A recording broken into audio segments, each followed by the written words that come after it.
Mesdames, Messieurs, chers compatriotes, je dirais chers Africains, je ne vous dirai jamais assez merci pour ce que vous nous apportez au quotidien. Sans vous, nous ne sommes rien, nous ne serons jamais rien.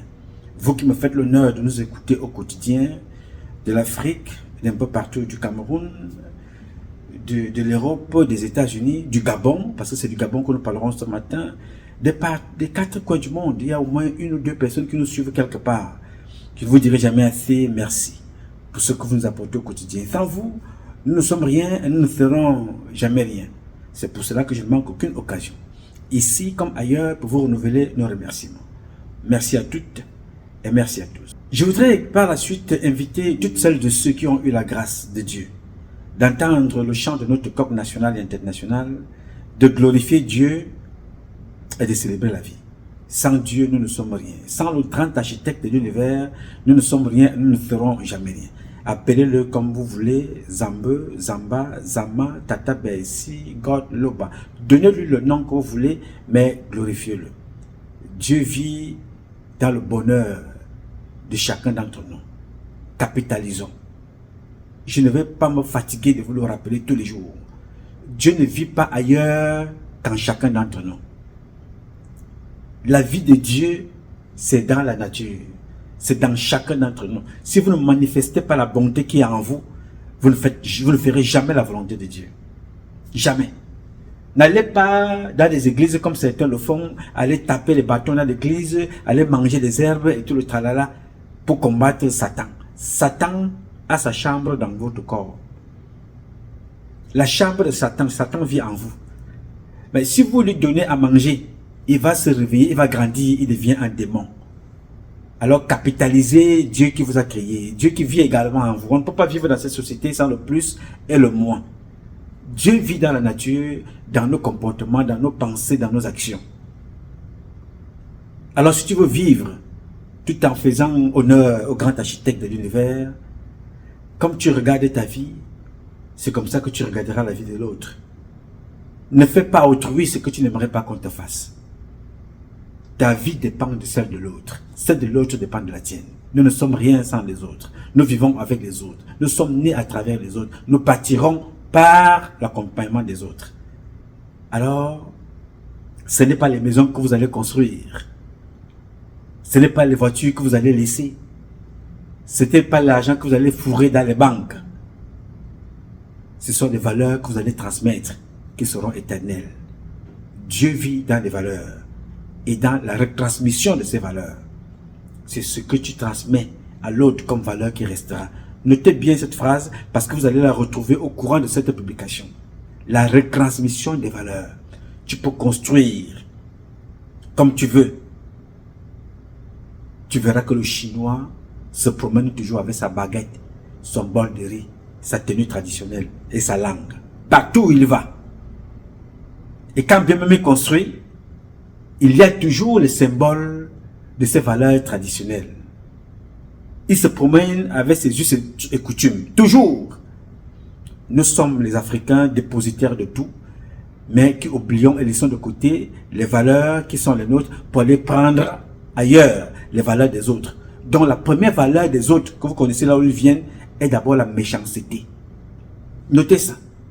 La première valeur que l'autre se promène avec partout, pour lui, c'est la méchanceté et la jalousie. C'est pour ça qu'on tue les Africains, parce qu'on jalouse ce que sont les Africains. Quand tu rencontres un Africain, la première chose que tu devrais voir sur un Africain, c'est d'abord l'amour qu'il transporte à lui, l'hospitalité, le partage, l'amour de donner à l'autre, l'amour d'aider l'autre, l'amour d'être avec l'autre. C'est ça qui nous caractérise. La force que nous avons, elle est d'abord la force mentale, pour aider l'autre, pas pour combattre l'autre. Non. Notre force est une force d'abord mentale, est une force de bâtisseur. L'Africain est un bâtisseur, fait pour bâtir, fait pour construire, c'est pour traduire, fait pour transmettre, fait pour partager, pour vivre ensemble avec les autres. C'est ça l'Africain. Vous devriez enseigner ça à vos enfants dans les écoles, au Gabon, au Cameroun, partout en Afrique. Ça devait être l'une des leçons. Qu'est-ce que c'est que l'Africain et qu'est-ce que c'est que l'Afrique? L'Afrique, c'est le paradis de Dieu sur la terre. C'est là où Dieu a tout donné. Dieu ne peut pas aller déposer tous ses pouvoirs dans la saleté. Jamais. Si Dieu a tout donné aux Africains, c'est parce qu'il sait que c'est là où il se repose. Alors tout ce que vous voyez aujourd'hui, les comportements déplacés, des crimes, ainsi de suite, ce sont des comportements déviants qui relèvent là de ce que Dieu a chassé du paradis. Donc on retrouve quelques résidus, ça et là. Donc n'accepte pas que le corps, qui est le temple de Dieu, soit souillé. N'accepte pas que ton corps, ton mental, ton cœur, ton âme soit souillé par le comportement des autres. Alors sois toi-même. Ne fais rien pour plaire. Fais parce que tu penses. Ça fait partie de tes convictions. Un activiste camerounais dit souvent, toute personne qui s'efforce à dire la vérité ne cherche pas à plaire.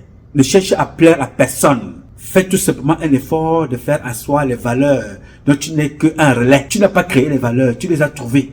On te les a inculquées. Transmets au maximum, quel que soit le poste que tu occupes. Comme je vous le dis toujours, Camerounais, un Cameroun nouveau est possible, chacun dans son domaine respectif. Une Afrique nouvelle est possible, chacun dans son domaine respectif. Nous n'allons rien fabriquer en Afrique. Dieu a tout construit. Nous allons tout simplement contribuer à transformer. Donc ne soyons pas méchants, soyons tout simplement bons. Je vais donc te faire cette introduction pour te rappeler à toi qui ne sais pas ce que tu es. Tu es un Africain dépositaire de tous les pouvoirs. Ne fais pas des choses pour plaire aux Blancs. Ne fais pas des choses pour plaire aux Noirs qui te disent que non, tu es bon président, tu es un bon gouverneur, tu es bon parce que tu tues les autres, tu enfermes les autres. Fais des choses parce que tu es dépositaire des valeurs qui ont été données et léguées par les pères fondateurs de l'Afrique qui se sont inspirés là de ce que Dieu a demandé de faire. Le partage, l'hospitalité, l'amour. Dans le panier d'amour, il y a tout ce que tu vois là. Panier d'amour. L'humilité, le partage sort de ce panier. Sort de ce panier. L'hospitalité sort du panier d'amour. Le vivre ensemble sort du panier d'amour. Donc tout ce que nous vivons comme, bonté, sort du panier d'amour. Donc résume ta vie, ton existence au mot amour. La violence ne fait pas partie de l'amour. Alors physique ou morale, à chaque fois, elle fait mal. Évite de l'infliger aux autres. Parce que quand on le fera à tes enfants, tu ne seras pas content. Quand on le fera à ta femme, tu ne seras pas du tout content. Quand on le fera à toi-même, tu ne seras pas content. Donc évite de le faire aux autres. Bien. Mes chers compatriotes, je vous parle ce matin comme tous les matins. Depuis plusieurs jours, il y a certaines images que je n'ai pas envie de reproduire ici qui m'ont choqué. Je n'ai pas voulu regarder cette vidéo parce que cette vidéo-là, personnellement, je parle à titre personnel, me rappelle les vidéos des Camerounais qui ont été assassinés au Cameroun. À l'époque de Omniobin, Ernest Wandje, et Laurent Momier. Les Laurent Momier et les autres.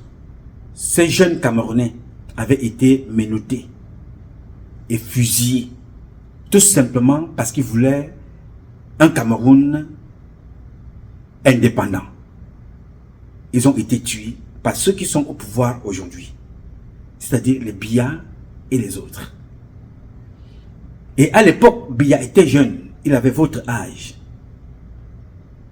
Tous ces gens que vous voyez vieux, 115 ans pour la plupart, les Bongo, les Sassou Nguesso, les Obiangema, les Biya, ils étaient jeunes à l'époque. Au Cameroun, ces gens-là étaient à plat ventre. D'autres étaient dans des séminaires pour aller se faire abuser sexuellement. Et c'était le diplôme qu'on leur donnait à l'époque, de la soumission et de papa, la défense du fion. Ceux qui se battaient, qui sont des hommes, tapaient la main sur la poitrine, se battaient contre les étrangers, ont été tués avec la complicité de ceux qui avaient accepté aller se faire défoncer le fion, dont les Biya, les Semingue.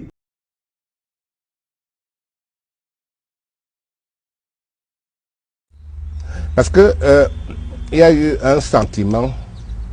D'abord, les rebelles avaient fait dire aux populations qu'ils étaient, qu'on ne pouvait pas les tuer. Qu'on ne pouvait pas les tuer. Donc, les populations croyaient vraiment beaucoup à l'invulnérabilité des Noirs. Alors, on était obligé, quand on a tué un chef rebelle, vraiment, de couper sa tête et de venir l'exposer dans les villages. Bon, je pense quand même que c'était un peu d'information pour essayer Parce que les rebelles avaient beaucoup de désinformation. Que vraiment ils étaient invulnérables, que machin, tout ça. Bon. Ce que je vous dis là, je n'invente rien. C'est écrit dans des livres. J'ai tout simplement un mérite, c'est de venir vous le rappeler. Ce n'est pas moi qui ai écrit. Senghor vous a dit qu'il coupait les têtes des Camerounais parce que les Camerounais disaient qu'ils étaient forts mystiquement. Il coupait les têtes. Lui, il vous a dit ça. Ils ont donc pris le Cameroun. On leur a donné le Cameroun. Les Blancs leur ont donné le Cameroun. Ils ont fait du Cameroun ce que vous voyez là. La famille va tuer les gens au Cameroun. Ouais, ouais, ouais.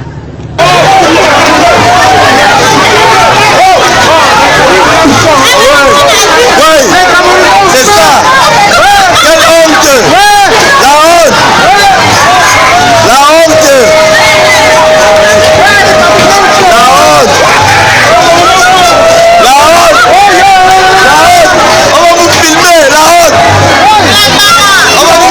C'est-à-dire, nous sommes incapables de partager l'eau.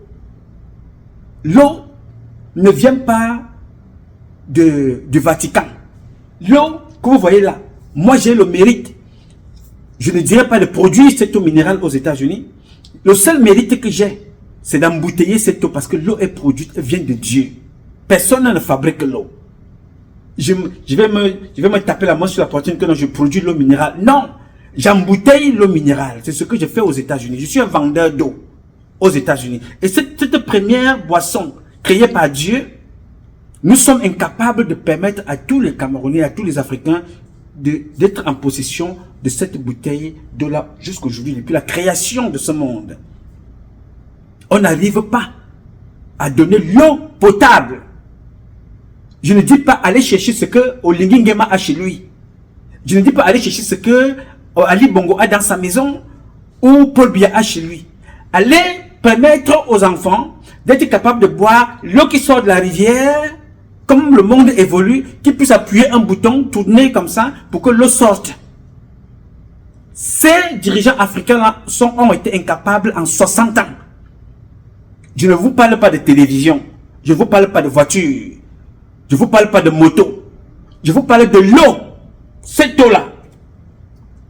Que moi, fils d'Afrique, je suis venu aux États-Unis, j'ai réussi à obtenir le brevet, à produire cette eau ou à l'embouteiller ici aux États-Unis, dans mon propre pays où l'eau est née, où Dieu a voulu que cette eau-là tombe à tout moment.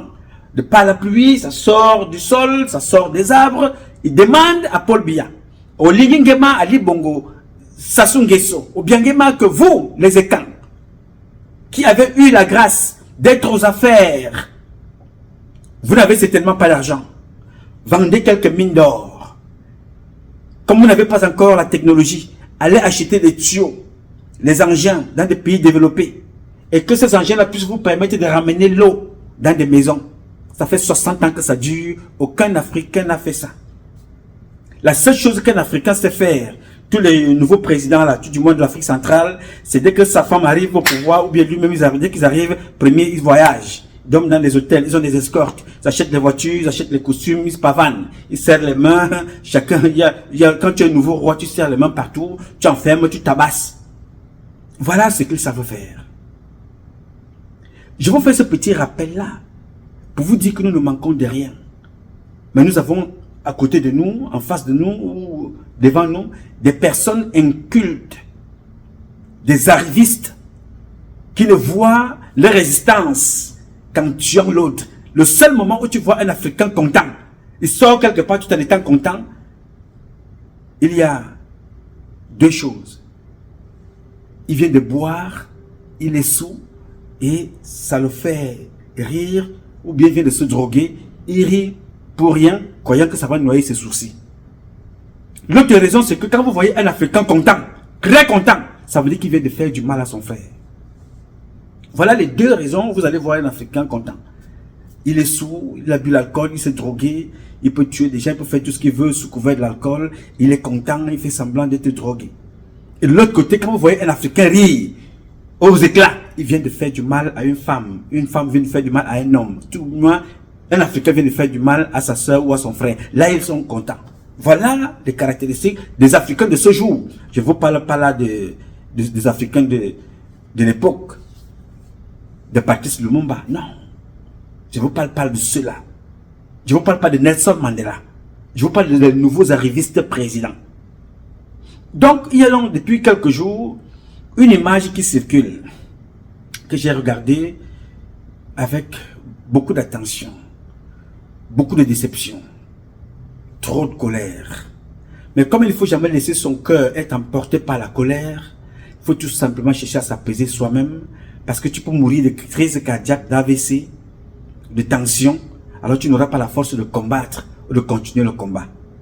Tu prends ces événements, tu médites, tu regardes, et tu les gardes quelque part dans les archives et tu continues le combat. La photo du Camerounais que vous voyez là, ce Camerounais a été arrêté au Gabon. Rassurez-vous, je ne vais pas montrer sa vidéo où il est menotté, où il bavarde, où on l'entraîne. Je ne vais pas la présenter parce que moi personnellement, il m'a fait très mal. Il n'a tué personne au Gabon. Il n'a pas volé au Gabon. Il n'a pas causé un impair au Gabon. Il a été arrêté parce que l'ambassadrice du Gabon, nous dit-on, une certaine Ondoa, a demandé qu'on l'arrête parce qu'il critique sa politique et la politique du gouvernement. Très bien. C'est pour ça qu'on l'a arrêté. On l'a confié aux Camerounais d'aller le torturer. Oui, monsieur, le mot est choisi. C'est-à-dire que au Lingingema, le président que vous connaissez, que vous avez célébré, nous, y compris moi, ici aux États-Unis, nous avons célébré au Lingingema. On disait bravo, bienvenue. D'autres ont dit que non, voilà, il a été, c'est un coup monté par les Français, c'est un coup monté par X ou par Z. On a dit bon, bravo, il est quand même arrivé pour que ça change un peu. Est-ce que je vais regretter d'avoir applaudi? Non, je ne regrette pas. Ne regrettons jamais rien. Tirons tout simplement des conséquences. C'est cette Lingingema-là qui a permis que ce compatriote que vous voyez soit arrêté et transféré au Cameroun. Parce que vous avez suivi ces chroniques, ils condamnent, comme nous tous, la politique du Cameroun. Très bien. Ça n'a pas plu à Lingingema, qui a répondu donc là, à la demande du gouvernement, pas de Paul Biya, à ceux-là qui pensent vouloir conserver le pouvoir, passant par leur ambassadrice, Madame Edith Ondoa. Nous y reviendrons sur son cas. Je vais poser la question de savoir le détournement qu'il y a eu dans cette ambassade-là il y a un moment. Est-ce qu'ils ont retrouvé les voleurs, les contrevenants? Qu'est-ce qui s'est réellement passé? Nous allons essayer un peu de nous attarder sur la gestion de cette ambassade-là et de la personne qui a demandé l'arrestation de notre compatriote et rapatrié au Cameroun. Quand j'ai donc vu ces images, j'ai été choqué. Je me suis posé la question, quand est-ce que nous allons apprendre? Je me suis posé la question, qu'est-ce que c'est qu'être africain? J'ai interrogé les panafricanistes. Quand nous ne sommes même pas encore capables de pouvoir circuler en Afrique sans carte d'identité, parce que nous nous sentons africains, je me sens tout simplement gabonais. Quand on me parle du Cameroun, ça ne m'intéresse pas. Je me sens tout simplement ivoirien. Quand on me parle de ce qui se passe ailleurs, ça ne m'intéresse aucunement pas. Ce qui va m'intéresser là-bas, c'est insulter. Je ne veux pas m'inspirer de ce que Ouattara fait. Il construit des ponts, il construit des routes, il fait des choses. M'inspirer pour dire voilà, il faut que ça se passe aussi chez moi au Gabon, au Cameroun, en Côte d'Ivoire, au Tchad, un peu partout. Non.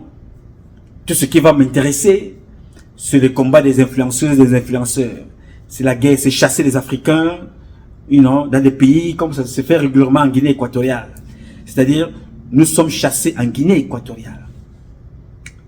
Nous sommes chassés au Gabon. Les Camerounais sont chassés au Gabon. Les Camerounais sont chassés en Libye. Les Camerounais sont chassés aux États-Unis. Sont chassés en Europe. Mais les Camerounais sont chassés aussi au Gabon. Sont chassés en Guinée équatoriale. C'est terrible. Ce n'est pas parce que c'est Camerounais. Je vais aller plus loin. Les Africains sont chassés en Afrique du Sud. Tués, on dit rentrez chez vous. Des Africains. Au Lingingema, il était garde du corps. Il marchait derrière quelqu'un. Il voyait ça. Au Lingingema. Général aujourd'hui, il n'est pas né général. Il est né africain. Noir. Il a travaillé, il est devenu militaire, c'est-à-dire être au service des autres, mourir pour l'autre. Oligui Nguema a vu les Africains gabonais chassés en Afrique du Sud. Il a vu des Gabonais aller mourir dans des eaux à Lampedusa. Il a vu des Gabonais aller mourir en Libye. Il a vu des Gabonais chercher des papiers en France. Oligui Nguema a vu ça. Oligui Nguema est militaire parce qu'il a choisi protéger le peuple. Comme moi, j'ai choisi, moi, soldat, protéger les autres. Je suis allé me former, faire former dans plusieurs académies françaises pour protéger l'autre. C'est ce que nous avons choisi comme métier. Alors nous, militaires, nous sommes là à la tête de ceux qui rapatrient, chassent les Africains de nos terres. Vous savez ce que les Français ont de bon chez eux? Insultons la France. Méprisons, disons tout ce que nous voulons de la France. Un Français, quel que soit l'acte qu'il aurait posé, la France dit ramenez-le à la maison. S'il doit être jugé, c'est ici. Il y a deux qui viennent d'être accusés tout récemment, il y a de cela 2 semaines, d'avoir violé une fille dans un pays. Ils font tout pour les ramener. Il y a d'autres qui étaient accusés de drogue. On fait tout pour les ramener. Au Tchad, Idriss Déby a arrêté les Français là-bas qui venaient voler les enfants dans un avion. Sarkozy a tout fait pour ramener ces Français-là chez eux. Nous, Africains, nous chassons les nôtres. Nous chassons les nôtres de nos terres. Ils sont chassés chez les étrangers. En Afrique, ils sont chassés. Non, vous avez fait fort, gars. Oui, monsieur. Vous avez fait très fort. Alors, en regardant ces images-là, je me suis indigné de 2 catégories de personnes. La première, j'ai posé la question, où étaient les activistes? Je n'ai pas entendu ça nulle part. Mais j'ai aussi compris la raison pour laquelle ces activistes-là n'agissaient pas. J'ai observé, j'ai regardé, j'ai dit, ok, je ne justifie pas, mais j'ai compris quelque chose. Mais je me suis indigné, vivement indigné, contre le président Oligui Nguema. Vraiment, je me suis posé la question, tout ça, c'était pour en arriver là. Ce monsieur qui a été célébré, c'était pour en arriver là. Non mais, il y a quelque chose qui m'a échappé. Je me suis donc levé ce matin, j'ai écrit une correspondance à Oligui Nguema.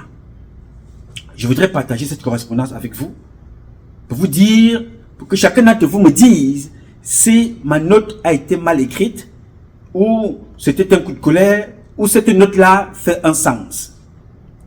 J'ai aussi envoyé par la poste. Vous savez très bien que c'est le meilleur moyen pour nous de dire à ces gens-là que nous l'avons écrit. C'est la 3e lettre que j'envoie à Oligui Nguema. La 2e, je lui ai donné cette lettre-là à l'un de ces gars. Nous étions ici quand sa dernière visite, tout du moins qui était la première de la tournée de prise de contact avec la diaspora gabonaise et la diaspora africaine. J'ai donné cette correspondance-là à l'un de ces agents, gardes du corps ou machin. J'ai donné cette correspondance. Ça, c'est la 3e que j'ai partagée. Je vais partager ici avec vous tout de suite. Vous me direz si j'ai mal fait de lui écrire et de lui dire ce que je pense là, ou alors j'avais raison de le faire. Je vais ici enlever les lunettes de mon ami Augustine, à qui je passe le bonjour, depuis Atlanta, et à sa famille. Alors, New York, fait le 23 juillet 2024. À monsieur le général de brigade, Brice Clotaire Oligui Nguema, président de transition de la République gabonaise. Objet: vive indignation à la suite de l'extradition au Cameroun de l'activiste Ramon Kota. Je pense que c'est son nom, l'activiste le plus connu. Je préfère vous donner celui-là, Ramon Kota. Excellence, Monsieur le Président, j'ai l'honneur de venir auprès de votre très haute responsabilité vous faire part de mon indignation à la suite de l'interpellation, de l'arrestation, puis de l'extradition vers le Cameroun de l'activiste Ramon Kota, qui résidait jusque-là dans votre pays, le Gabon. Monsieur le Président, il me souvient que lors de votre récent séjour aux États-Unis, vous étiez dans une osmose avec les Gabonais et les Africains de la diaspora qui sont venus vous acclamer et vous témoigner tout le soutien nécessaire en vue de la réussite de votre politique à la tête de l'État gabonais. Qu'est-ce que nous sommes en droit de penser malheureusement aujourd'hui de vous? À travers cet acte que votre pays vient d'autoriser, en rapatriant un activiste africain ressortissant d'un pays voisin qui ne faisait que parler ou dénoncer la malgouvernance dans son pays d'origine. Vous avez délibérément choisi de livrer cet Africain à ses bourreaux sans tenir compte des droits fondamentaux contenus pourtant dans les nombreuses conventions internationales signées et ratifiées par votre pays, la République du Gabon. À ce propos d'ailleurs, la Convention des Nations Unies contre la torture est sans appel lorsqu'elle précise dans son article 3 alinéa 1 qu'aucun État parti n'expulsera, ne refoulera, ni escladera une personne vers un autre État où il y a des motifs sérieux de croire qu'elle risque d'être soumise à la torture. Vous avez choisi de passer outre cette disposition juridique pour plaire à monsieur Paul Biya pour des dessins dont vous seul savez les secrets. En regardant avec effroi des images de monsieur Ramon Kota menotté en train d'être remis aux autorités camerounaises, cela n'a manqué de choquer tous les Africains de la diaspora qui ont cru en vous et qui ont pensé que vous étiez l'homme de la rupture avec de vieilles pratiques comme vous l'avez réitéré lors de ce que vous avez vous-même qualifié de coup de libération du Gabon. Aujourd'hui encore, monsieur le président de la transition, nous voulons vous poser la question de savoir à quel niveau se trouve cette rupture dont vous avez parlé avec l'ancien ordre gouvernant. Parlons-t-on de rupture en remettant la victime à son bourreau? Peut-être pourtant sans ignorer, monsieur le président de la République, un homme qui quitte son pays pour retrouver refuge ailleurs ne le fait pas de gaieté de cœur. Les raisons de l'exil sont pour la plupart d'ordre économique et politique. Si on ne va pas chez les autres pour chercher un emploi afin de mieux vivre, on y va pour préserver sa vie en fuyant l'oppression. Mais si les Africains n'arrivent même plus à être en sécurité dans d'autres pays africains, où iront-ils et où se sentiront-ils en liberté et en sécurité? Et où iront-ils vivre? S'ils ne peuvent pas vivre sur la terre de leurs ancêtres, qui est l'Afrique. Partout, où se sentiront-ils en liberté, en sécurité, et où iront-ils vivre? Nous sommes des Africains, et ne dit-on pas chez nous qu'un enfant qui crie sans cesse devant ses parents le fait davantage pour attirer leur attention sur lui, afin d'attirer leur regard sur lui? Pourquoi choisir de frapper au lieu d'écouter et de remédier? Est-ce avec le fouet que vous allez prôner la rupture avec des pratiques de l'ancien régime? Excellence, monsieur le président de la transition, permettez-moi de marquer ma colère et ma déception par cet acte que vous avez autorisé. Nous, activistes de la diaspora, qui pensions avoir trouvé une épaule pour nous endosser, sommes aujourd'hui consternés par cette décision inique et lourde de conséquences qui a consisté à esclader dans les conditions inhumaines un Africain, encore plus un ressortissant de la sous-région. Par cette décision, nous voulons vous dire que nous avons pris donc acte et savons désormais à quoi nous en tenir à l'avenir. Dans l'espoir que cette correspondance vous trouve en parfaite santé, veuillez croire, Excellence, Monsieur le Président de la Transition, l'expression de ma parfaite considération. Je suis Nouma, Patrice Nouma, président du Conseil camerounais de transition, depuis les États-Unis, New York. J'ai dit.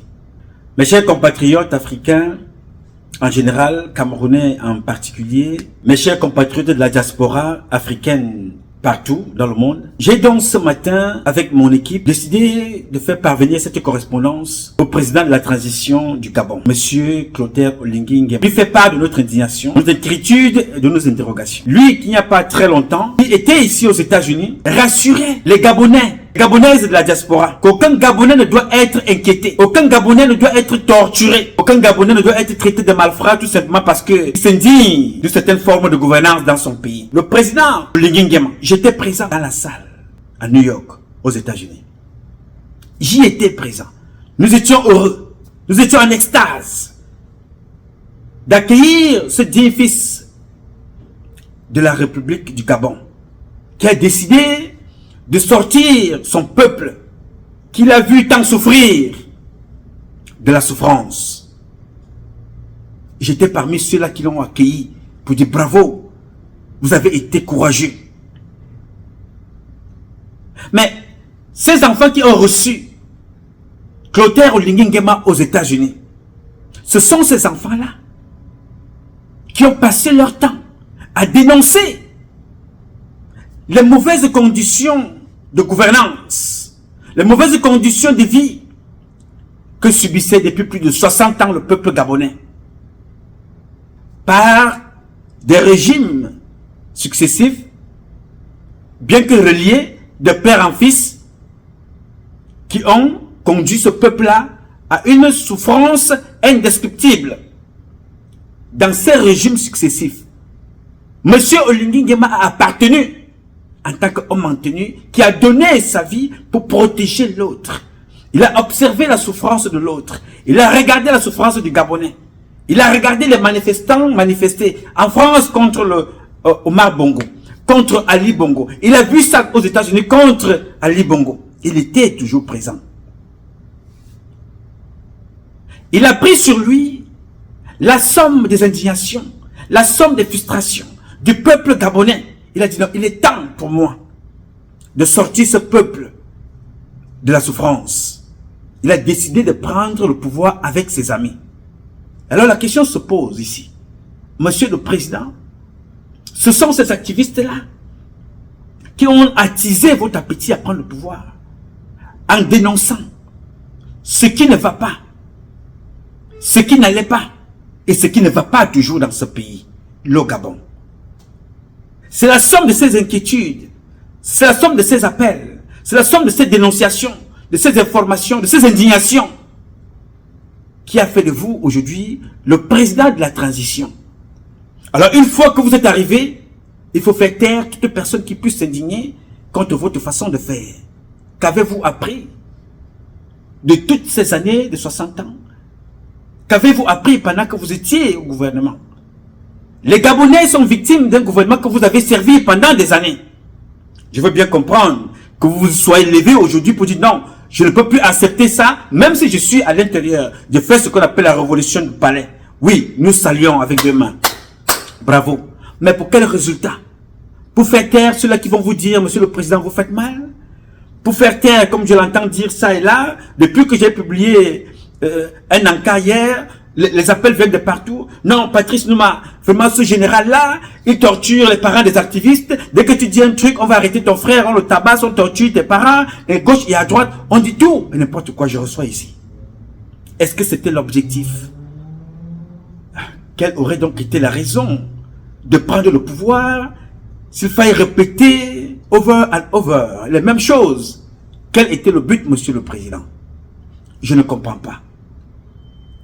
Le jour que l'Africain apprendra à comprendre, comme ceux du Mali ont compris, du Burkina et du Niger, que nous formons un peuple et nous allons vivre pour améliorer les conditions de vie de nos peuples. Quand vous allez comprendre ça, vous serez des meilleurs dirigeants. N'agissez pas pour vos intérêts personnels, égoïstes et égocentriques. Agissez pour les peuples. Ce n'est pas des maisons que vous allez construire. Ce n'est pas en dansant partout dans la rue. Ce n'est pas en chantant. Oui, vous partagez la gaieté. Mais c'est en transmettant des valeurs. Quelle est la première valeur d'un Africain? L'amour. Nous marchons partout avec le panier de l'amour. C'est ça notre valeur, Monsieur le Président. Marcher partout avec le panier de l'amour. Et dans cet amour-là, chaque fois, on fait comme, Jésus le faisait. Il prend une pomme là, il donne de l'autre côté. Il prend le vin, il donne de l'autre côté. Il prend l'eau, il donne de l'autre côté. Il prend, il bénit, il soigne. Jésus n'avait jamais construit une maison nulle part. Il construisait les âmes, les esprits. Il dotait comme ça de l'amour. Il vous dit, allez aimer les autres. Aimer, c'est prendre une pomme. Si tu en as plusieurs, tu prends. Si tu en as une seule, divise en plusieurs parts. Donne à tes frères. Partage. C'est ça qui reste.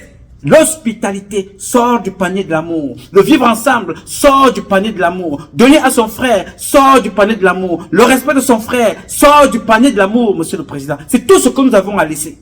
Vous le savez mieux que moi. Omar Bongo a laissé des maisons en France. Ces maisons-là n'auront rien servi, n'est-ce pas? Parce que la France est en train de récupérer pour les vendre. Mais qu'est-ce qui restera d'Omar Bongo et d'Ali Bongo? Ce sont des enfants qu'ils ont laissés.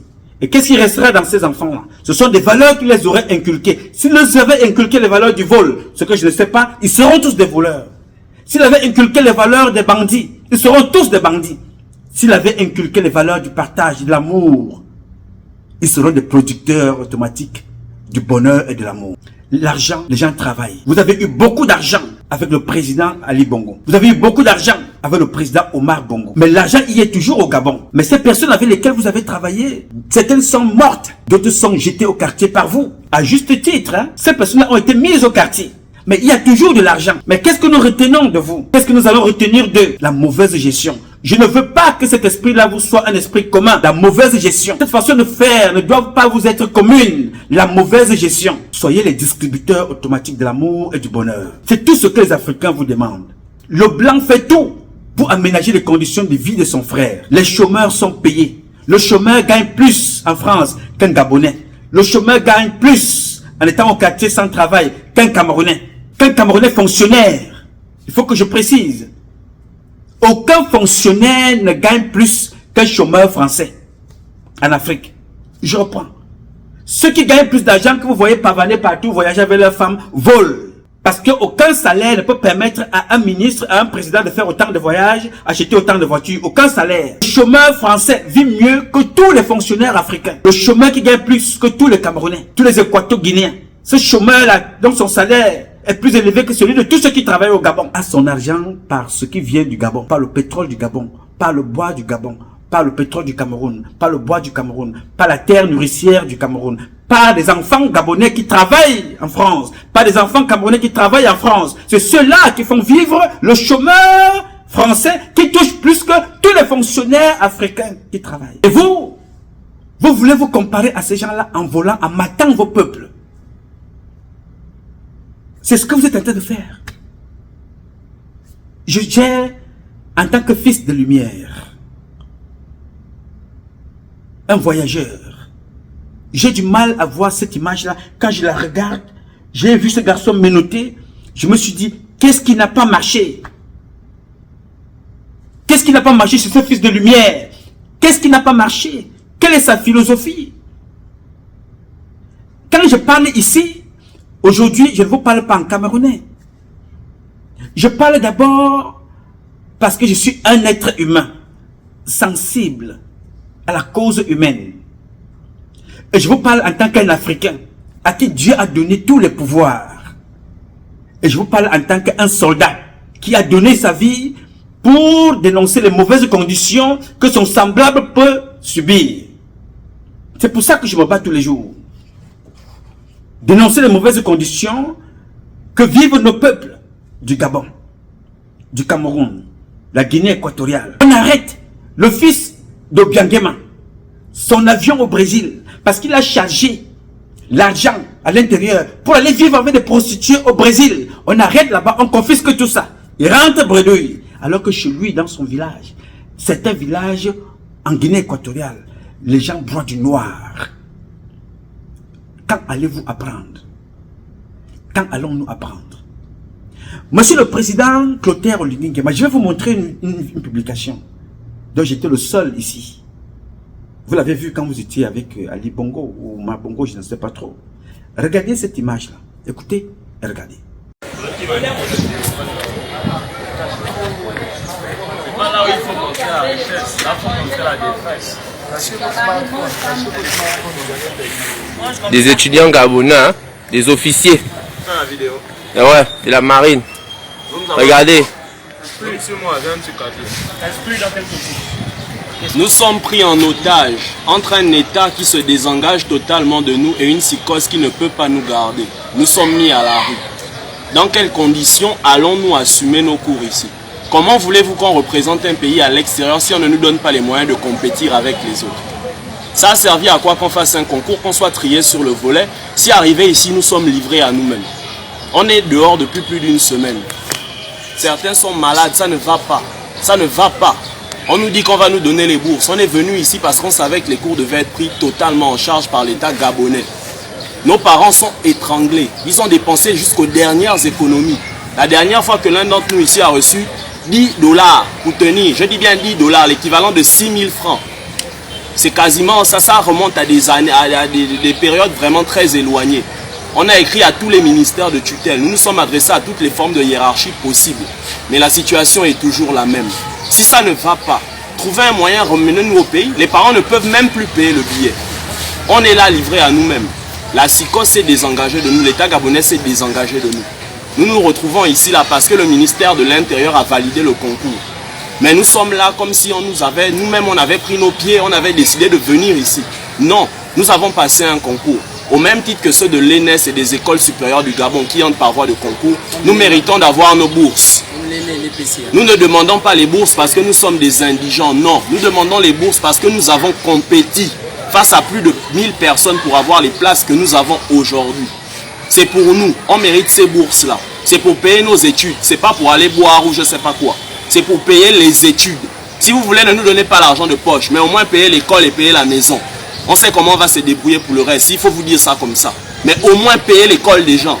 Les parents ne peuvent plus, ils sont étouffés.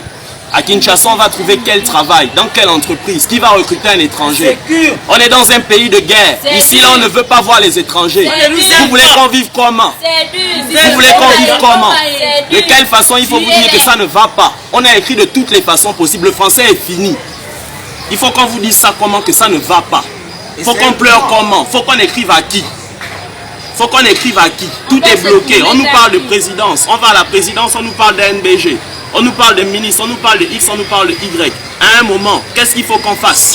Chacun jette la pierre sur l'autre. Mais en temps, nous sommes là. On nous dit qu'il n'y aura rien, mais d'autres sont bancarisés. On nous dit, mais d'autres sont... On ne sait plus. À quelqu'un faut-il se vouer? Face à qui il faut qu'on se dise? On est dans des conditions déplorables. Des conditions déplorables.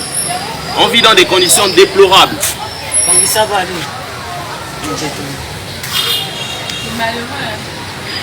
Des Gabonais, c'est toujours comme... Bien, cette image, ce sont des Gabonais, des élèves gabonais, dans un pays étranger, qui se plaignaient de leurs mauvaises conditions de vie. Dans un pays étranger, ces enfants-là souffraient. Ils ont écrit, j'étais seul ici, on va faire des publications pour dénoncer ça. Seul! Pourquoi j'ai dénoncé les mauvaises conditions de vie que ces enfants vivaient à l'époque dans ce pays-là? Parce que je suis un Africain. Je considère que la souffrance d'un Africain, c'est ma souffrance. Le bonheur d'un Africain, c'est mon bonheur. Vous avez connu ça, vous étiez aux affaires, parce que vous n'êtes pas militaire aujourd'hui. Vous avez déjà plusieurs décennies dans cette fonction, dans cette tenue que vous portez. Vous étiez là à l'époque. Nous étions dehors pour dénoncer. Alors, ma question c'est, quand vous demandez qu'on arrête les activistes camerounais chez vous, qu'on les envoie chez leur bourreau, et si Ali Bongo avait demandé qu'on vienne arrêter ceux qui sont ici aux États-Unis, payer même des barbouzes qu'on se mette à les tuer, vous aurez inspiré de quoi pour prendre le pouvoir? Vous les avez reçus ici, ces activistes-là, vous voilà avec eux. Vous les avez reçus. Il y en a un dans un, vous avez parlé avec eux. Parce que ces enfants-là, c'est la somme de leur indignation, leur dénonciation, les manifestations. Ils vous ont encouragé à prendre le pouvoir pour dire maintenant attention, je vis ici entouré de l'or. Vous ne manquiez de rien. Vous avez des maisons, vous viviez, vous avez vos femmes, vos enfants. J'ai vu vos vidéos, vous dansez là. Vous ne manquez de rien. Vous avez pris votre courage à deux mains. Vous êtes dit, non mais attention, comment dois-je vivre ici? Vous vous êtes dit, mais moi je vis ici. Je danse, je mange, je bois. Je construis, mes enfants vont dans les écoles, j'ai mes épouses, j'ai ma vie. Mais autour de moi, les Gabonais souffrent. J'entends des pleurs, j'entends les indignations. Ce que vous avez changé aujourd'hui, en une fraction de seconde, en claquant le doigt comme ça, les Gabonais vivent de ces mauvaises conditions-là. Les Gabonais vivent de ces mauvaises conditions de vie depuis des décennies. Alors qu'il y avait de l'argent gardé, qui ne servait qu'à un petit groupe, à s'empiffrer. Mais vous êtes venus en 2 temps, 2 mouvements. On découvre que le Gabon a de l'argent au point de payer toute sa dette et ne rien devoir à personne. On dit waouh. Anti-Zamba. C'est vrai ça? Qu'il pouvait y avoir de l'argent ici, où on paye des dettes, où on paye tout le monde à qui le gouvernement devait de l'argent, on paye, on augmente les salaires, on résout des problèmes. Donc il y avait de l'argent dans ce pays et le peuple souffrait. Cet enfant de Lingengema est un enfant béni. Tout le monde prie pour toi. Pour que tu continues sur cette lancée. N'est pas la grosse tête, frère. N'est pas la grosse tête du pouvoir. Descends. Descends, descends, descends. Ce que tu es en train de construire là, va rentrer dans l'histoire. Permettre aux Gabonaises et aux Gabonais de vivre ce qu'ils ont chez eux. Permettre aux Gabonais d'être l'Arabie Saoudite et de l'Afrique centrale. Si tous les Gabonais pouvaient même rentrer chez eux, ils vont vivre comme les Saoudiens. Le Saoudien sort pour aller dépenser un peu, pour aller en vacances. Parce qu'ils ont tout chez eux, mais ils ne sont pas plus riches que le Gabon. Mais de l'autre côté, Monsieur le Président, si vous décidez de prendre votre ego et de le mettre au-dessus des Gabonais et fonctionner en dictateur plus, parce que vous aurez emmagasiné l'esprit dictatorial de Bongo Père et de Bongo Fils. Vous allez dépasser Hitler. Et ça ne va pas être bon pour vous, parce que la même chose que vous avez fait là pour prendre le pouvoir, les Gabonais vont prendre le temps. Peut-être celui qui vous chassera n'est même pas encore né. Ils vont cotiser, faire la somme, comme tu as fait celle de Bongo et d'Ali Bongo et de Ma Bongo. Et un jour, ils vous opposeront au même comportement. Ne réécrivez pas la même histoire. Écrivez votre histoire. Ne répétez pas la même bêtise. Écrivez votre histoire au service des peuples. Rentrez comme un Kourman dans l'histoire. Rentrez dans l'histoire comme Patrick Lumumba. Mais tout en suivant votre chemin, le chemin du bonheur, le chemin des meilleures conditions de vie du peuple gabonais. Pourquoi pas de l'Afrique? Rentrez dans l'histoire comme ceux qui ont fait notre Afrique. Rentrez dans l'histoire comme la philosophie que vous voulez bien défendre, celle des fils de lumière. Ce sont d'abord des bâtisseurs. Ils sont d'abord des bâtisseurs. Ils ne sont pas d'abord des tortionnaires. Alors arrêtez de faire ça. Je n'ai pas du tout été content. Et j'aurais pu écrire cette lettre-là, vous l'envoyez comme ça discrètement et passer, mais parce que je sais que même quand vous recevez des lettres, vous faites exactement comme les autres. C'est-à-dire, depuis des décennies, on envoie des lettres à M. Biya, on n'en serait pas là aujourd'hui, ou la fille d'un président, seule profession et spécialité, à Kanyang Bingozout. La fille d'un chef d'État. Alors que moi, Patrice Nouma, il y a 12 ans, j'ai dénoncé déjà le comportement de cet enfant-là quand il était aux États-Unis. Son père a exactement fait comme vous, ne pas répondre aux notes, ne pas tenir compte de ce qu'on dit. On a toujours tendance à croire que quand on dit quelque chose, c'est parce qu'on n'aime pas les gens. C'est parce qu'on est jaloux de cela. Aujourd'hui, qu'est-ce que Paul Biya nous laissera? Une fille prostituée, une fille droguée, toxico, une fille qui fait des patouses, une fille qui va bientôt tourner les films porno. Ce sont ça, est-ce ça les valeurs africaines? Non, monsieur. Monsieur le Président, Clotaire Olingi Nguema, moi je continue de croire que quelqu'un peut faire des erreurs. Et on ne peut pas faire certaines erreurs. Et on ne doit pas faire certaines erreurs. Surtout quand on a été dans le pouvoir. Travailler pour le pouvoir, on a pris le temps de regarder autour de vous, de voir ce qui se passe. Ne répétez pas les mêmes erreurs que les autres. Faites d'autres erreurs. Vous n'êtes pas un homme, vous n'êtes pas Dieu. Vous êtes un homme. Vous ferez des erreurs, et beaucoup d'erreurs. Mais il y a des erreurs que personne ne vous pardonnera. Parce que vous venez là de livrer un enfant à la mort. Pour votre information, des enfants comme lui, celui que vous venez de jeter entre les mains du bourreau, sont en prison. Il s'appelle Alain Fogué. Il s'appelle Niboum Nissak au Cameroun. Il n'a pas manifesté, il n'a pas cassé, ils n'ont pas volé. Tout simplement parce qu'ils ont, exprimé leur mécontentement. Ils sont condamnés pour 7 ans. Pour rien. Alors que toi, ton père, Paul Biya, que tu es allé voir l'autre jour, sa fille se prostitue devant tout le monde. Son secrétaire général vole, il est dehors. Son ministre de la police, vous voyez le bordel que ça crée. Alors que la famille du président, les parents proches sont là. Ils volent, ils détournent, ils abusent. Eux, ils sont en liberté. Le pays continue de s'endetter. Alors que l'argent que ce pays-là va emprunter sert à acheter des perruques, comme Ali Bongo le faisait avec son épouse, sert à louer des avions, comme Pascaline Bongo le faisait de l'autre côté. Ça se passe également au Cameroun. Et vous prenez un fils du Cameroun qui s'indigne de ses comportements. Vous le renvoyez là-bas. C'est malsain, frère. C'est méchant. Ce n'est pas sérieux. Ce n'est pas digne. Il faut qu'un frère te le dise. Parce que je n'attends rien. Je n'attends ni un grade, ni une voiture, ni une maison. Nous parlions comme ça de ces choses-là pendant que tu étais aux affaires avec Omar Bongo. Pendant que tu étais aux affaires avec Ali Bongo. Comment fais-tu pour revenir reprendre les mêmes choses? Comment les activistes des États-Unis que vous avez reçus, les alliances Serge Obama, avec les autres, les Mitumba, pendant que vous êtes là, il y a des petits activistes qui sont aussi en train de naître, qui vous observent. Un jour, le coup viendra, vous ne le ferez pas où? Ou c'est vous-même, ou c'est ceux qui sont autour de vous qui vous conseillent, ou c'est l'influence extérieure. Je ne sais pas. Je ne comprends pas. Comment pouvez-vous faire ça? Prendre un enfant qui est venu pleurer chez vous, que ça ne va pas mal de l'autre côté. Vous le prenez, vous confiez, vous dites non, allez le tuer. Vous comprenez pourquoi le panafricanisme aujourd'hui ne peut pas être comme le panafricanisme de Kwame Nkrumah. Vous comprenez pourquoi beaucoup d'entre vous ont du mal à imprimer le comportement d'Ibrahim Traoré, d'Assimi Goïta, du général Tchani. Vous comprenez pourquoi maintenant? Vous voyez ce qui se passe au Cameroun depuis 2016? Plus de 30 000 morts dans le Nozo. Aucune personne, ni Bongo, ni ni Obiangema, ni Idriss Déby en son temps. Personne ne parle de ce qui se passe au Cameroun. Alors que ces morts-là se passent chez vous à la maison. Comment peut-on tuer autant de frères dans une maison, une chambre voisine? Mais vous allez vous intéresser à ce qui se passe en Ukraine, en Palestine, en Israël. Alors que votre frère dans sa chambre, il y a des cadavres, il y a des morts, on tue tous les jours, il y a des viols. Personne d'entre vous ne prend conscience de ce qui se passe à côté. Mieux, vous renvoyez même les autres. Allez vous faire tuer là-bas. C'est trop fort. Je ne sais pas, quand vous faites ça, qu'est-ce qui vous motive? Je n'en sais trop rien. Je dis, mon grand-père disait souvent que la rivière est tordue parce qu'il n'y avait personne pour la redresser. Mais la route a le sens. Il a aujourd'hui les bosquets, les plaines, les routes plates, les collines, parce que l'homme a donné ces orientations-là au vu de la transformation de la nature, du terrain. C'est l'homme qui a orienté la route qu'elle soit comme ça. Mais si vous échouez demain, vous direz qu'il n'y avait pas d'homme pour vous dire.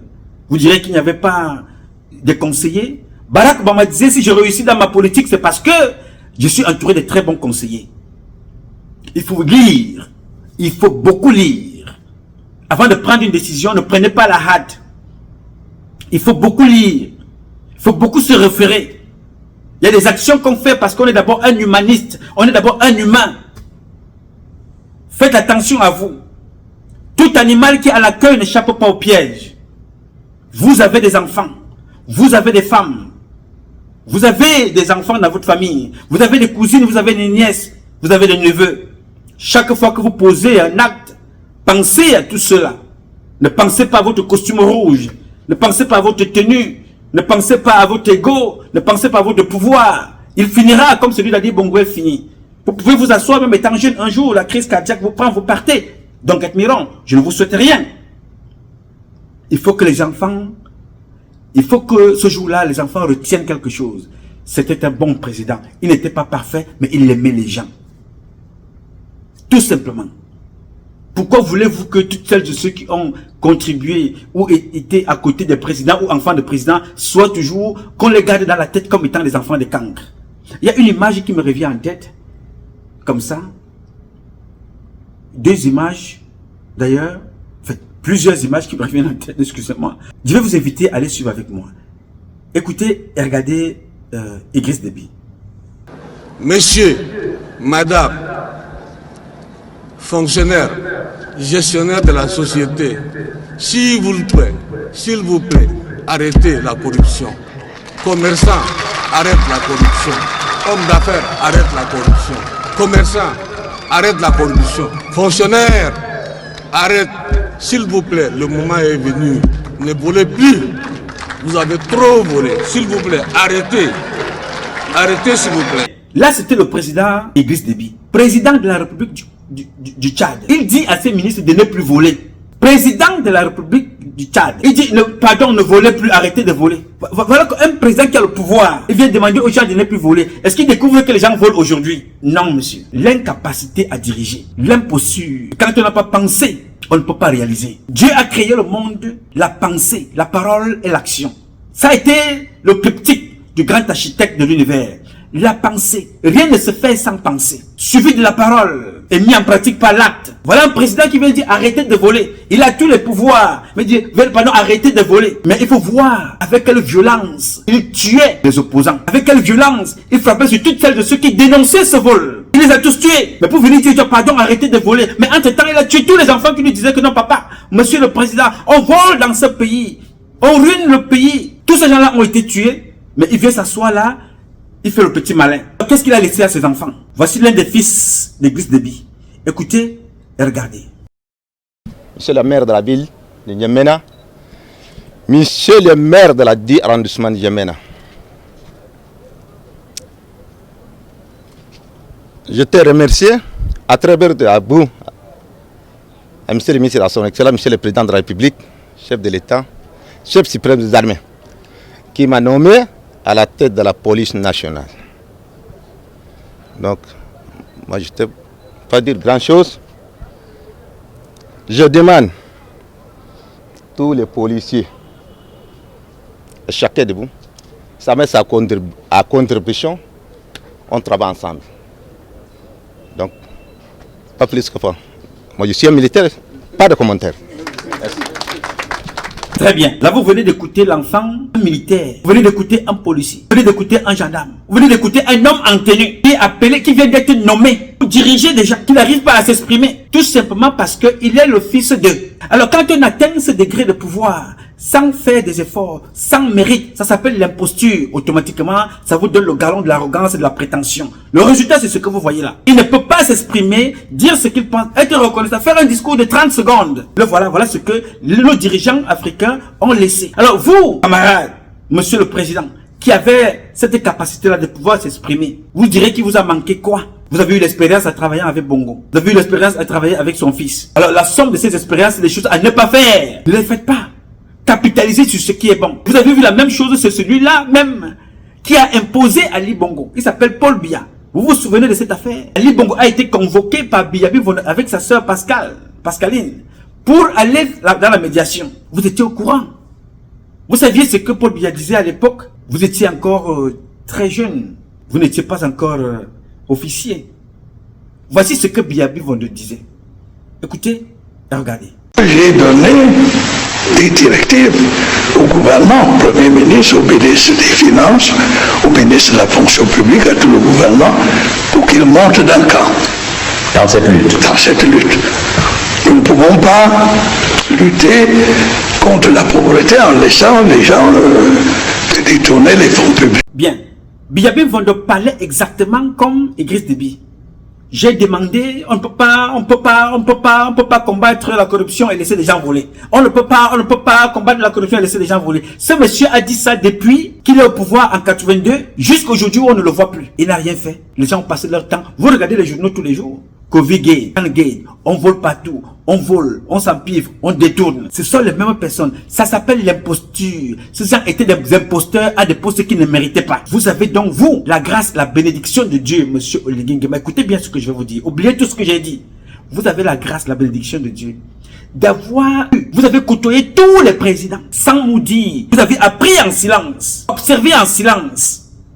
C'est-à-dire, vous avez côtoyé en tant que particulier du président, en tant que sa sécurité est rapprochée. Vous avez vu tous les présidents en silence. Vous avez vu leur comportement. Vous avez écouté leurs confidences. Vous avez écouté leurs secrets. Vous avez écouté leurs confidences. Vous êtes mieux outillés pour ne pas commettre les mêmes bêtises. Voilà ce que Paul Biya a laissé. La même chose que Idriss Déby faisait. Aujourd'hui, Paul Biya est inexistant, socialement mort, politiquement mort, physiquement encore là. Il survit. Qu'est-ce que vous allez retenir de tout ça? La méchanceté? Non, ne soyez pas méchants. La meilleure école, c'est l'apprentissage par observation que vous avez accumulé depuis plusieurs décennies aux côtés de ces gens. Vous n'avez pas droit à l'erreur. Vous ferez des fautes, mais vous n'avez pas droit à l'erreur. Parce qu'on vous a à l'œil. Vous avez fait les plus grandes écoles. Quel est le président que vous n'avez pas rencontré sur cette terre? Même avant d'être président. Vous avez rencontré plus de présidents sans être président qu'aujourd'hui. Vous avez eu le temps d'apprendre. Bon, you learn a lot. C'est maintenant le temps de délivrer. Tu as trop appris. Ne fais pas comme les opposants camerounais. Vous savez ce que faisaient les opposants camerounais? Je prends le temps de vous dire ça peut-être parce que je ne voulais pas écrire une longue lettre. Je vous donne ça maintenant en détail, en m'écoutant, en me regardant, parce que c'est ce que les activistes, c'est ce que vos conseillers iront vous dire très rapidement. Monsieur le Président, il y a le Camerounais, il a encore parlé de vous, hein, il a mal parlé de vous. C'est ce qu'on va vous dire. Ici, je ne vous dis que la vérité. Vous savez ce que les opposants camerounais faisaient à l'époque? Je vais vous donner l'exemple de quelques-uns. Écoutez ce monsieur et regardez.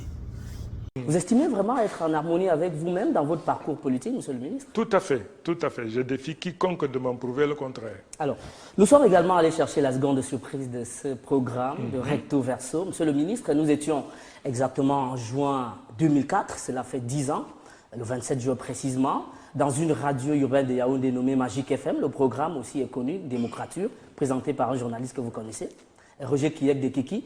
On a capté quelques extraits. Je vous propose de suivre ce que vous disiez il y a exactement 10 ans, M. Issa Chiroma Bakam. L'histoire est toujours écrite par les vainqueurs. L'histoire de cette période jusqu'à présent n'a été écrite que par les turiféraires du régime, par les inconditionnels de M. Biya, par les gens qui lui sont redevables, qui lui font des clins d'œil et qui par conséquent jetaient l'anathème sur le président Ahidjo, le voué hégémonie. Tous les collaborateurs du président Ahidjo sont morts misérables.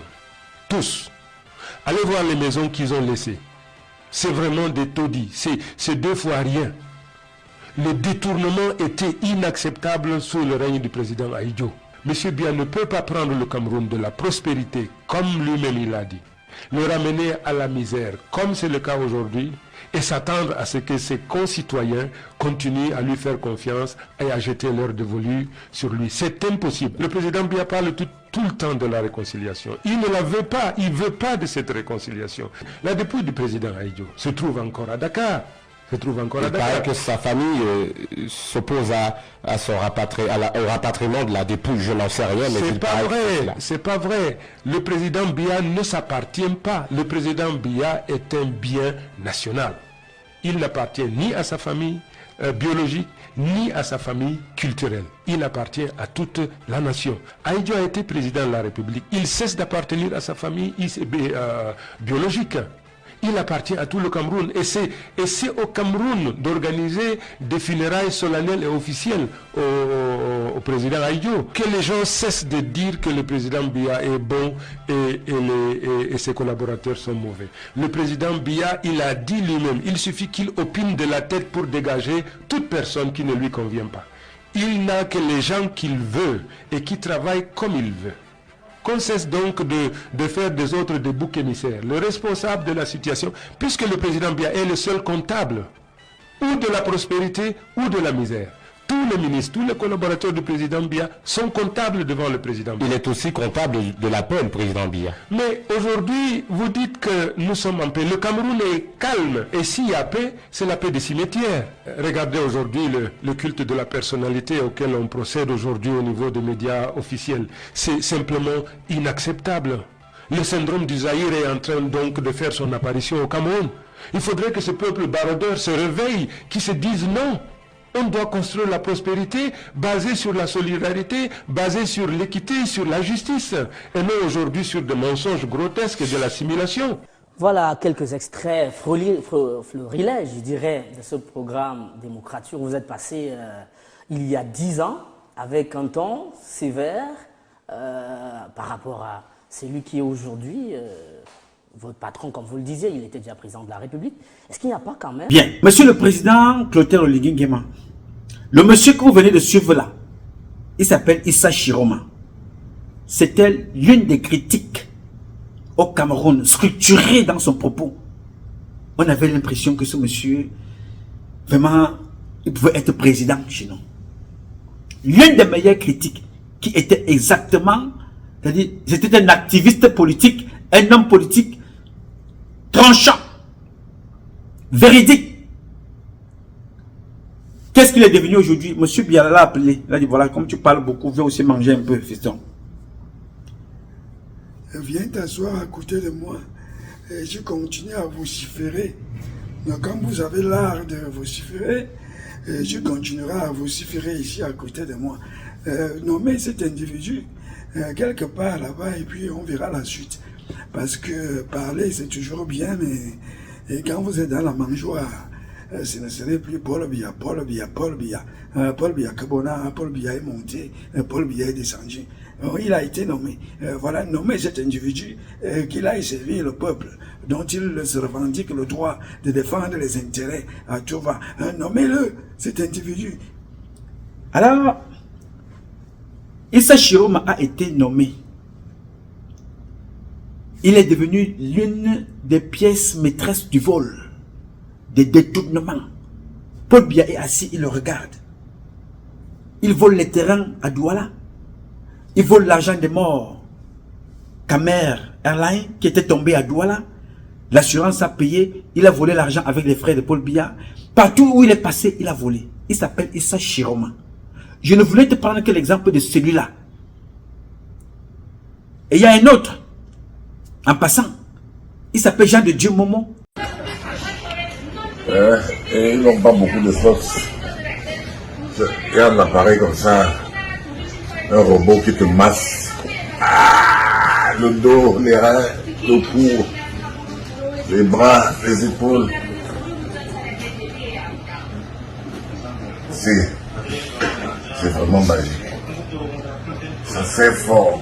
Tu as envie de sortir pour fuir. Et ça bloque tes mains, ça te bloque ici. Comme mes pieds sont trop longs, ce n'est pas rentré dedans. Normalement, mes pieds devraient rentrer ici pour subir le massage. Mais avec un pied de 50 centimes, tu vas faire comment? Tu vois, parce que le sang commence à...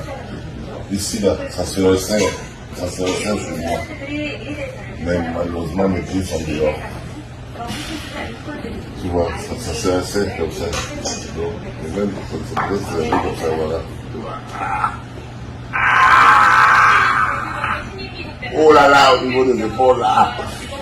Oh. La colonne vertébrale, ça descend vers les reins. Voilà, ça attaque les reins. Ça masse jusqu'au fait, jusqu'à la base du squelette.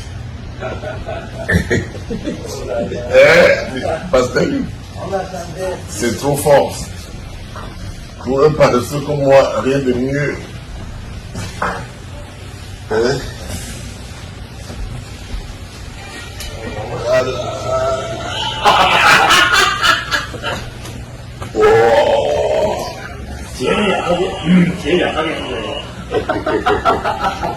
Surtout ça prend le beau plat là. Et au niveau des épaules, ça tourne, ça tourne.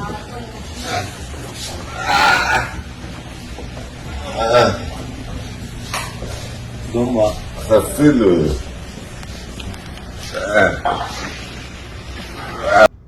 Lui, il était aussi un activiste,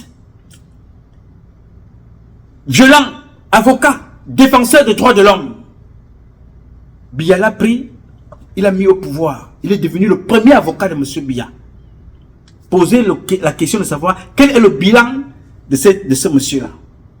Rien. Sa meilleure plateforme, c'est défendre Paul Biya partout et insulter les gens dans les réseaux sociaux. Est-ce normal? Non, monsieur. Alors, quand vous chassez les vôtres et que vous voyez vos frères, enfants être humiliés dans le désert, au Maroc, en Libye, en Tunisie, en Turquie, en Espagne, les Gabonais et les Africains vivent dans des forêts, vous ne posez pas de questions. Ce sont les autres qui s'indignent à votre place. Vous contribuez à les chasser de vos terres en nous ajoutant encore là une dose d'humiliation. Le français vous dit, si vous-même vos propres frères vous chassent chez vous, vous voulez qu'on vous héberge ici? Quel message passez-vous à Marine Le Pen? Quel message passez-vous à Marine Le Pen? France, quand vous faites ça, chers frères, c'est la honte. C'est une honte pour nous, je vous le dis. Heureusement pour moi, je ne perds pas espoir. Quand je vois ce qui se passe au Mali, je me dis que non, l'Afrique va arriver. Nous allons être comme Singapour. Nous allons dépasser la Chine. Parce que tous ces gens-là s'inspirent, se développent en venant prendre chez nous. Nous voulons montrer que nous sommes les meilleurs élèves en tuant les nôtres, en allant brouter les fesses. Ils ont des femmes partout, comme le fait la fille du président camerounais. Diplôme, aller sucer le bas-ventre des autres femmes. C'est ce que vous nous réservez. Toutes celles et ceux, ou presque, je dis bien, toutes celles et ceux, ou presque, qui ont côtoyé les présidents, voilà le résultat qu'on nous donne. Les enfants, ou ceux qui les ont côtoyés, voilà le résultat. L'Afrique est endettée jusqu'ici. Comment faisons-nous pour être autant endettés alors que les dettes, là, vous pouvez les payer comme ça et développer avec ce que nous avons sur place? La première cible, c'est tuer ton frère, chasser ton frère, acheter une voiture, acheter une maison, multiplier les campagnes, voyager, serrer les mains, nommer. En ce moment-là, vous êtes un très bon président. Ouais, quand vous servez vos intérêts, c'est bon. Non. Monsieur le Président, je vous parle aujourd'hui avec le cœur d'un homme. Un homme qui croit en l'Afrique. Et je sais que ça va changer. Je ne souhaite pas que vous soyez dans la liste de ceux-là qui nous auraient déçus. Je peux encore considérer ça comme étant, je ne sais pas comment appeler ça, mais il faut que si c'est une erreur, il faut qu'elle soit rapidement rattrapée. Parce que c'est honteux de se comporter ainsi. Cela me reste ici à travers la gorge. Vous n'êtes pas le premier. Nguema fait ça tout le temps. Obiang Nguema, Clotaire Olingue Nguema. Tous ces gens-là, commençant par celui qu'on appelle, celui qu'au Congo, Sassou Nguesso, Obiang Nguema, Omar Bongo, Ali Bongo, Olingue Nguema, Paul Biya, tous ces gens-là sont les écans. Tous sont des étangs. Voilà, est-ce que ce sont les valeurs étangs ça? Non, ce ne sont pas les valeurs étangs. Non, ça ce ne sont pas les valeurs étangs. Les valeurs étangs, c'est l'hospitalité. C'est s'asseoir et discuter. Ce n'est pas tuer l'autre. On n'existe pas parce qu'on a tué l'autre. On n'existe pas parce qu'on a maltraité l'autre. On n'existe pas parce qu'on montre que je suis président. Tu as parlé de moi, j'envoie comme... Non, non, non, non, non. Ça ne marche pas comme ça. Dieu vous regarde. La nature vous regarde. Il faut que les autres présidents vous inspirent des choses à ne pas faire. Mobutu, Idriss Déby, Compaoré. Ne serait-ce que cela doit vous inspirer. Surtout que vous êtes le fruit d'un coup de libération. Vous libérez quoi? Vous libérez le peuple. De quoi avez-vous libéré ce peuple? Vous avez libéré le peuple gabonais de quoi? De l'oppression. Du manque d'expression libre. De la pauvreté. Vous avez libéré, vous utilisez le mot libération, coup de libération. Il faut donc que ce coup de libération-là soit un réel coup de libération dans les mentalités, dans les comportements, dans l'expression. Avoir une expression libre ne veut pas dire insulter les gens, non. Avoir une expression libre ne veut pas dire menacer les gens.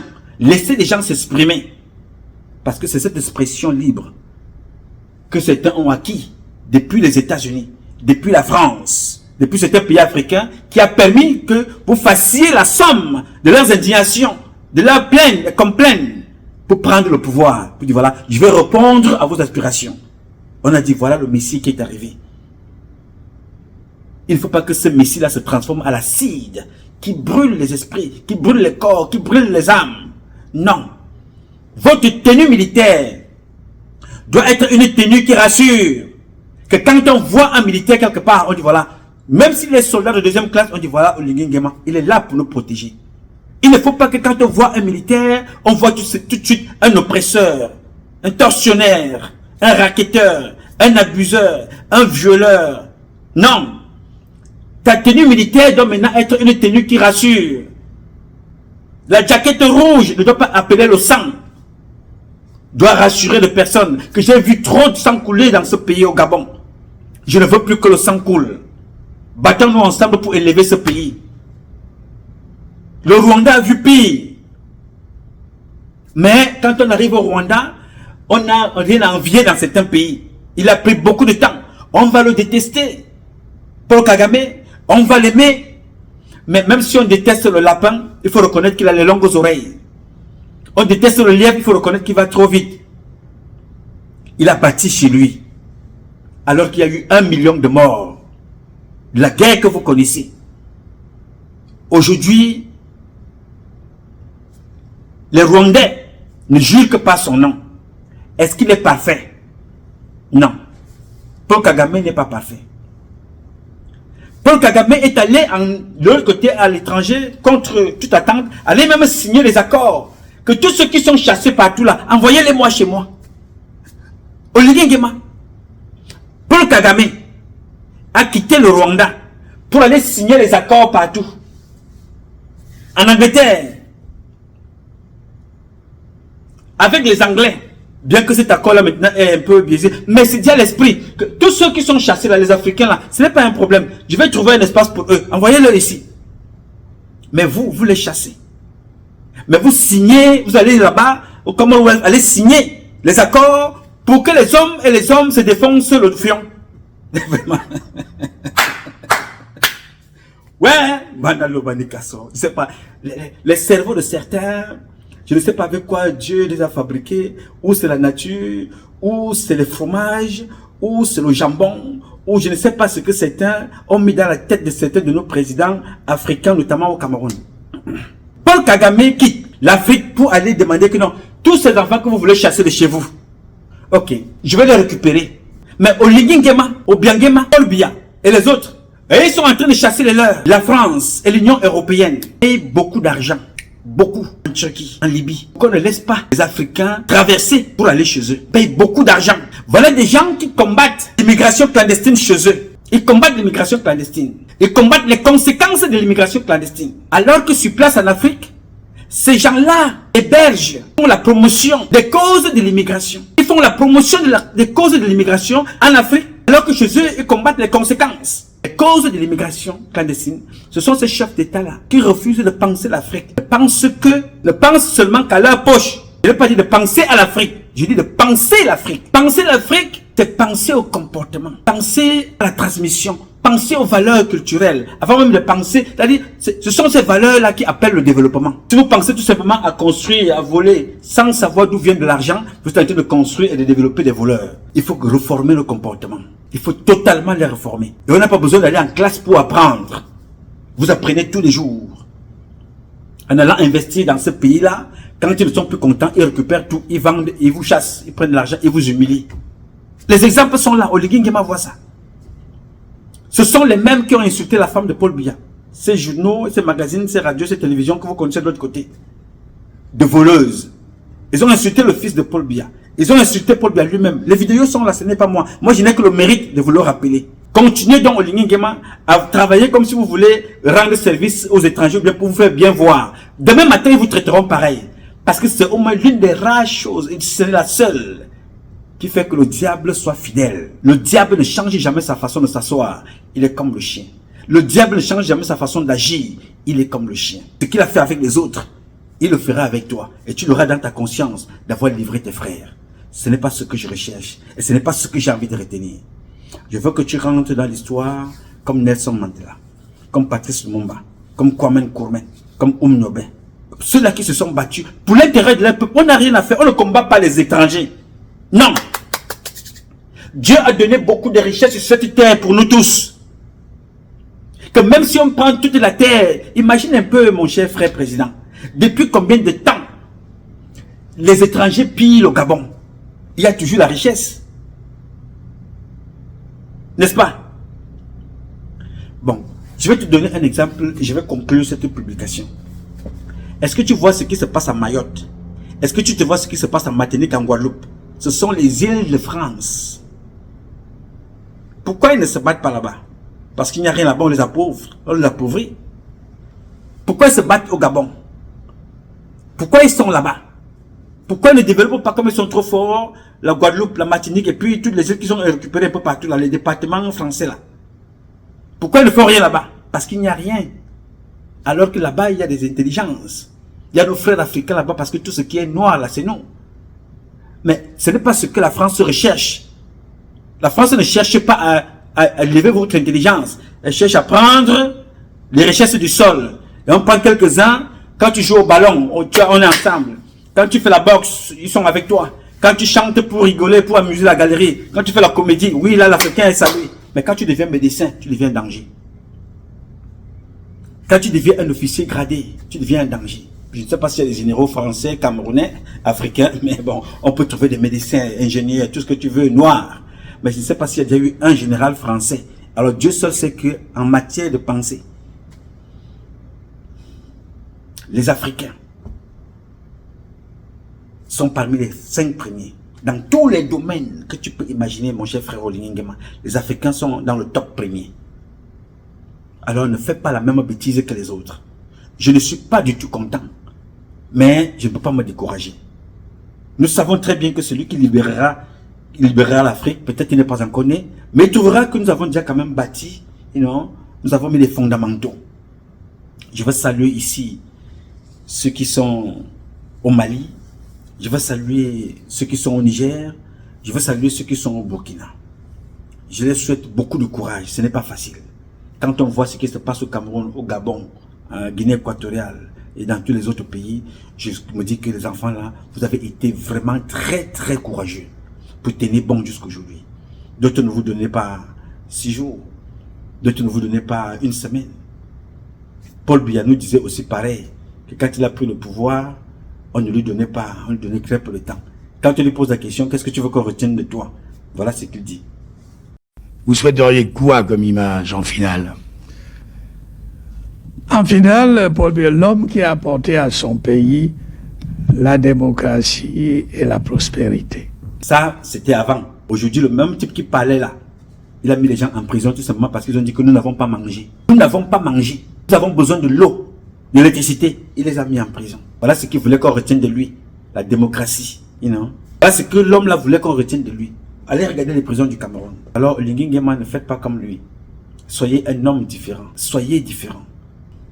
Ali Bongo, aujourd'hui, vous savez le traitement que vous lui avez réservé. Ça peut vous arriver demain, d'une façon ou d'une autre. Depuis que vous êtes là, même ceux qui sont autour de vous, tout le monde n'est pas content. Il vous dit que les autres n'ont pas la même intention que toi tu as eu avec Ali Bongo. Alors soyez toujours du côté du peuple, au maximum. Et que ce peuple-là soit capable de dire que non, c'est lui que nous avons choisi. Faites attention. Je n'ai rien contre vous, mais je ne suis pas content de vous. Face à cette façon de faire. Ce n'est pas ce que nous attendons des fils d'Afrique. Nous attendons l'expression de l'amour. Parce que nous passons, la seule chose qui restera, c'est la retransmission des valeurs humaines, culturelles, traditionnelles, les valeurs éducationnelles. C'est ça qui restera pour construire l'Afrique pour les prochaines générations. C'est ce que je tenais à vous dire. Alors vous me direz, vous qui me suivez, si ma publication, ma lettre a été une mauvaise lettre, dites-moi. C'est à travers les autres qu'on se transforme et qu'on se forme. J'aime la critique, surtout quand elle est constructive. J'ai dit. Mes chers compatriotes, ce combat est un combat de tous et de chacun pour un intérêt commun. C'est avec la volonté des Africains et des Africaines que vous êtes que nous vaincrons avec la bénédiction de Dieu. Ce combat est un combat de tous et de chacun. Chacun dans ce domaine respectif. Et c'est parce que je vous sais et je connais que chacun dans son domaine respectif que nous donnerons à l'Afrique ses lettres de noblesse, la solidarité, le vivre ensemble, le bonheur ensemble, le partage ensemble, l'hospitalité ensemble. Nous ne serons jamais heureux, plus heureux ailleurs que dans notre pays. Jamais. Nous ne serons plus jamais heureux ailleurs que dans notre continent, l'Afrique. Battez-vous donc à implémenter ça dans les têtes de vos enfants. Un Africain est Africain partout où il se trouve. Un Africain est un humain partout où il se trouve. Un humain est un humain partout où il se trouve. Même si les autres nous détestent chez eux, quand ils sont chez nous, accueillons-les. Disons-leur que la première valeur sur cette terre, c'est l'humain. Nous accueillons l'humain, nous n'accueillons pas la couleur. Dites-leur ça. Même si on nous chasse ici, même si on nous chasse en France, même si on nous chasse partout, mais quand ils sont chez nous, accueillons-les. C'est une façon de leur faire comprendre que pour nous, la première valeur, ce n'est pas la couleur. La première valeur est humaine. Quand tu ouvres la veine d'un Français, le sang qui sort là n'est pas un sang bleu, c'est un sang rouge, comme le mien. C'est ce que nous devons apprendre aux autres. L'humanisme. Qui nous sommes, d'où venons-nous, pourquoi sommes-nous là, et avec qui devons-nous être élevés. Certains préfèrent les animaux, mais nous allons préférer l'amour de l'humain d'abord. C'est ce que je voulais échanger avec vous aujourd'hui. Et c'est vos comportements là, sont vos comportements qui feront la somme pour élever l'Afrique. Et je sais, je n'ai pas de doute que l'Afrique sera grande demain. Je n'ai aucun doute, aucun, j'ai dit. Je m'appelle Nouma, Patrice Nouma. Appelez-moi aussi Freeman, un homme libre. Je réponds au 001 551 666 1027. I love you, but God love you more. Thank you.